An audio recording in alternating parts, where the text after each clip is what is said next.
Good morning! Good morning! It's Haley. And Liz, and we're here at the Bristol Audubon Society, which is right behind us. We're going in to see a fiber art show by Rhode Island Threads. Yes, which, you're a part of. I'm a part of that group. Yes, I hardly ever get to go to the meetings, but I am a part of the group. Yep, I love it. It's a bunch of very, very talented and creative fiber artists from Rhode Island, and I think we have some people from Massachusetts. Oh, absolutely. And I thought maybe, I didn't really tell you about this, we should talk about nature and nature in our art. Yeah, that's a good idea. Because you know a lot. Well, I know a lot of people that actually focus all their work on nature. Allison really has been, and she's in this show. This is our friend Allison Wilbur. But I wouldn't say I overtly use nature as a muse. No. But you kind of I think you put a lot of nature I in really your like work. organic objects, and I look, even when I'm just making shapes and lines and marks, I look to nature for as a teacher kind of. Yeah, I think so. I think nature's so healing. It is. And I don't think I don't put overt nature in, but I think about space a lot and space You outside think a lot and about nature space and in that way. Yes. But anyway, we'll talk more about this. We'll we go in. We're going to go in and take a peek, and I do think this show you had to have sort of like birds or nature or in your piece. So okay. Cool. We'll see you in there. Or fish.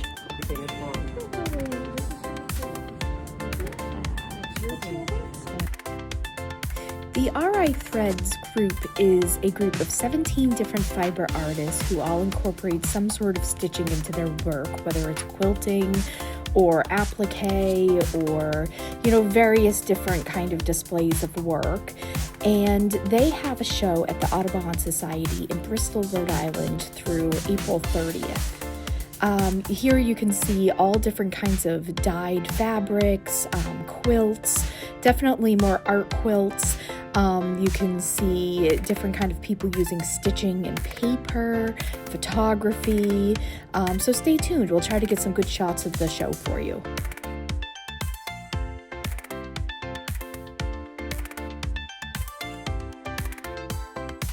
You can see lots of different styles of work here and lots of pieces, all hung salon style. Some of the pieces that are grouped together are grouped in a vertical format because they are sort of playing the game of telephone art-wise.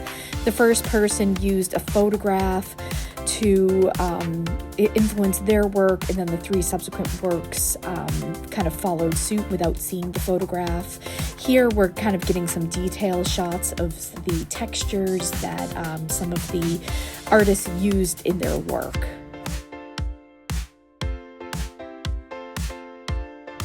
This is Liz's piece that she put into the show, and you can see she's the only one that chose a garment on a mannequin. And here's a good shot of those vertical hangings where the artists kind of had a challenge where they were influenced by each other.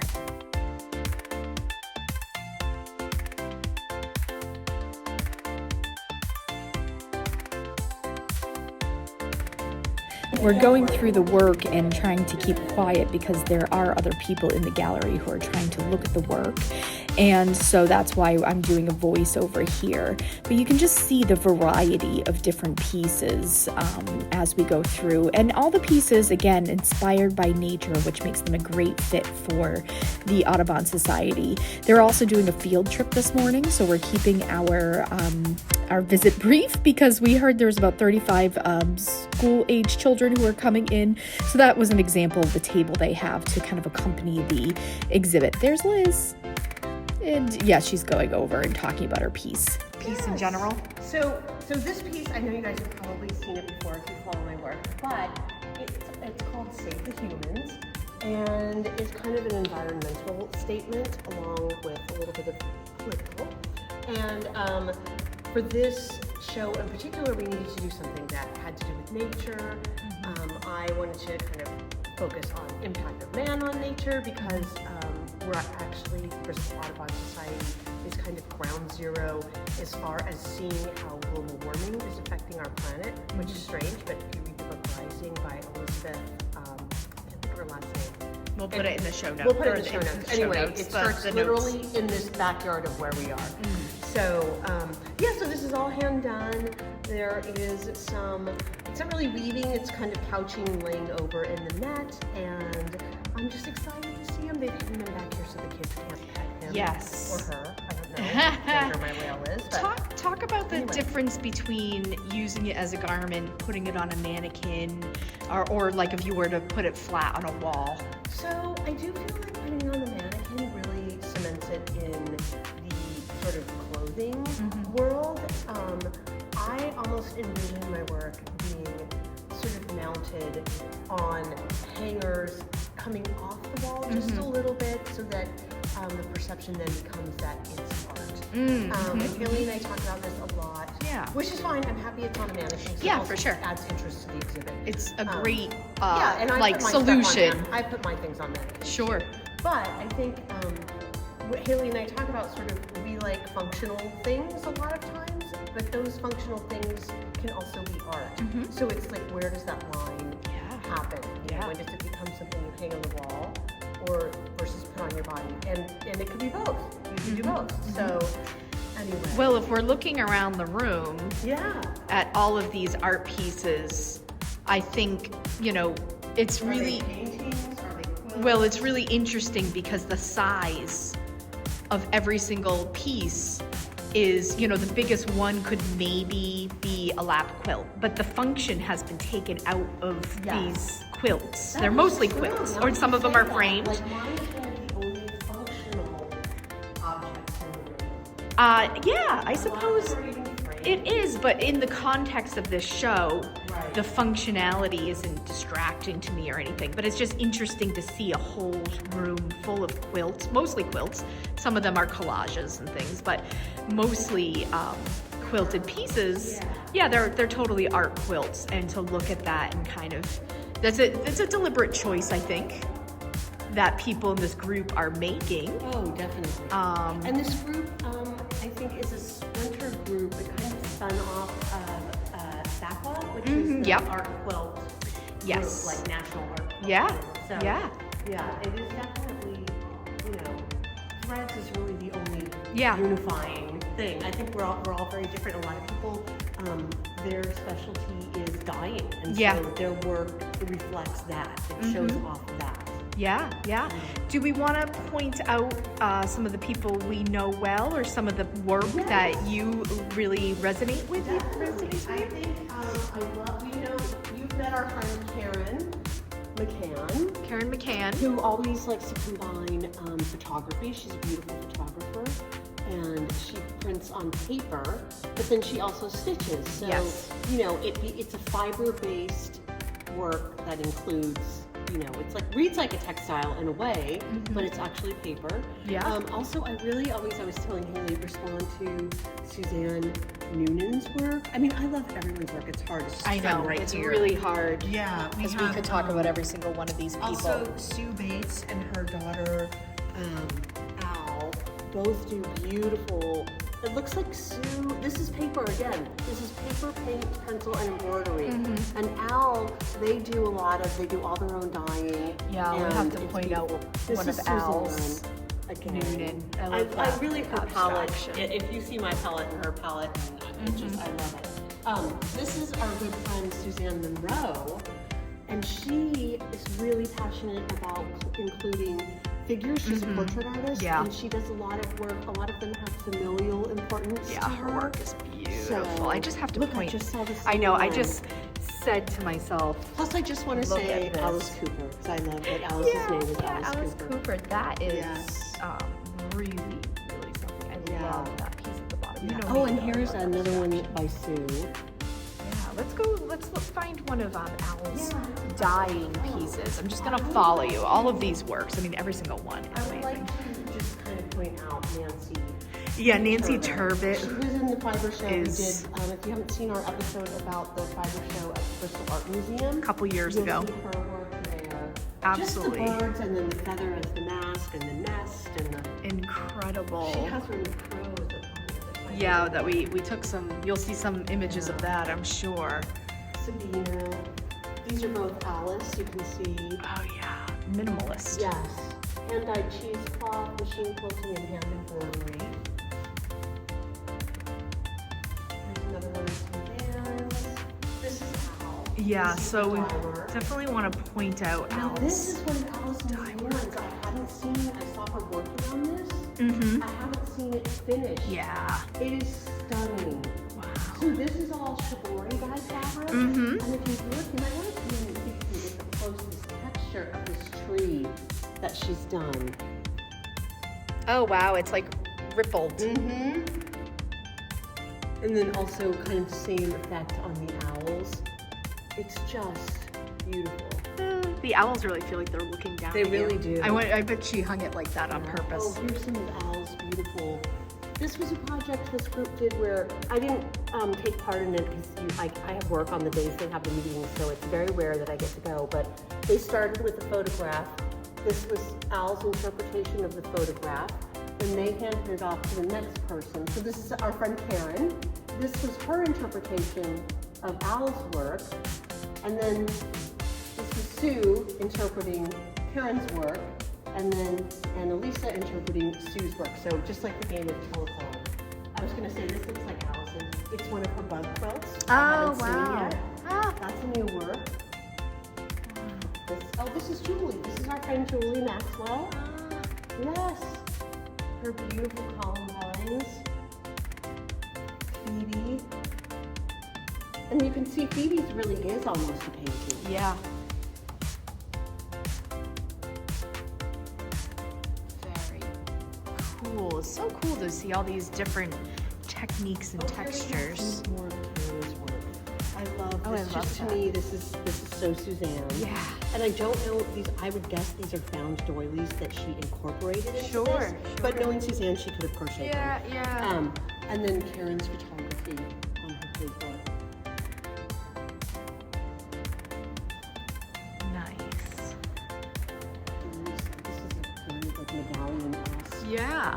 I'll say.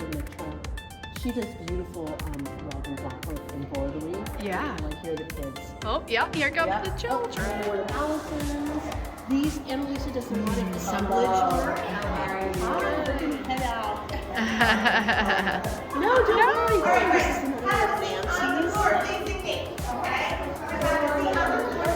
This study. Oh, of course. Yeah. Oh, this one's sold too. Yeah, we'd like to see these buttons. Or not buttons, these stickers. Some of Alice.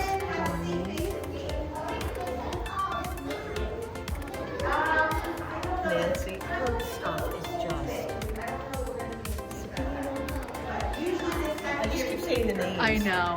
The names have meaning to me because I see their work and I think of All right, guys, we better get out of here for chaos. them. Yes. And then on the back, there's a different one.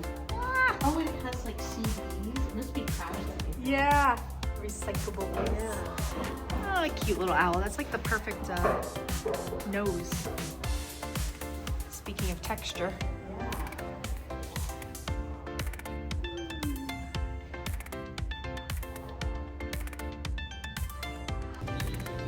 All right, we're checking out some of the other exhibits at the Audubon Society. And so far we've met a turtle named Tippy. Yeah.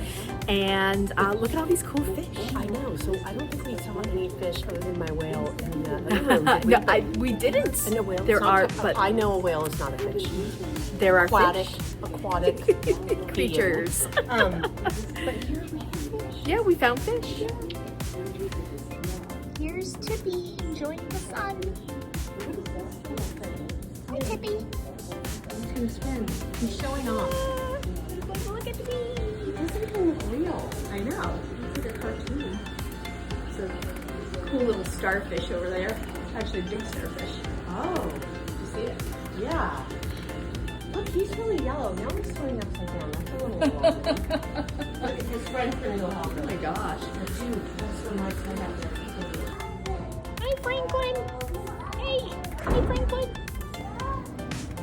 You are majestic. Hello.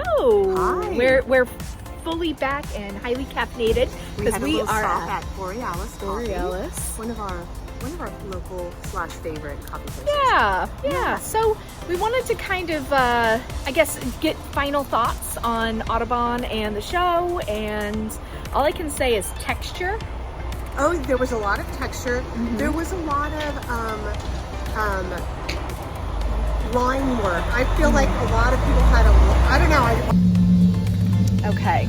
Sorry about that, but there is some We're in a trucks. construction zone. Yeah, there's some trucks going on here. But no, I was going to say there was, I don't want to call it line work, but I guess too when you're talking about art quilts, there's always the quilting, and I really paid attention to how the quilting kind of spoke to what the organic, natural work was. Well, definitely, really and it definitely related to the rest of the exhibits. We took some, we'll put up some different photos and videos of they have like a little animal exhibit and a whale exhibit. Well, and we were just saying how we loved seeing, you know, the art was why we went there, but then to go into the natural world exhibit afterwards, it really made you feel like, oh, this is where the inspiration comes from.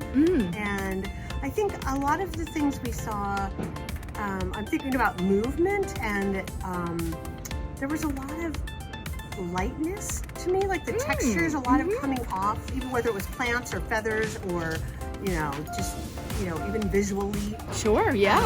Trying to think of what else really stood out to me. Yeah, I mean, even just like looking at like in the natural exhibit at the Audubon, they have lots of like mussel shells and barnacles and like little textury. The growth that is part of the whale. Yeah, whale growths and things. Whale and like fingernails. just things that are, whale fingernails and things that are all textural, and how you then interpret that with cloth. You know, I like the textural yet graphic. You know, when you look at like the turtles and the fish, a lot of those were really graphic, but then the stuff that's around them is textural and sort of, I don't know, translucent and floaty, and I really like that, combining those feelings. And I can see that now that I think about it in a lot of the work that we saw too. Yeah, for sure. Yeah, with, you know, the dyed fabrics that are flowing, colors flowing into each other, but then like, you know, the graphicness of how, you know, a subject matter is next to, you know, something else, or birds on a woman. When they folded, then that becomes very graphic. But then some of the dyeing, you feel like you're looking at water. Yeah, absolutely. So, and we've already decided, we'll give you a little sneak peek, we're going to go back and do an outdoor video at the Audubon Society in the next couple of months. Right, we need a little spring. So, it was really, really fun. It was great. And as we were there, you'll see, I'm sure you have already seen, or you will see, there were like, what, 45 little kids that came in on a field trip. But it's just so great to know that they're going, and they're learning about nature with art on the walls. Yes, so exactly. Building the connection for the and next then they generation. went outside and did some tours of the trails, but again, I know, hot-blooded, so we decided we're gonna wait. On that note, we're gonna go because it's cold. I know, and the breeze is coming through this coffee shop area. So anyhow, thank you for watching. Thanks. We'll see you on the next one. Bye. Bye.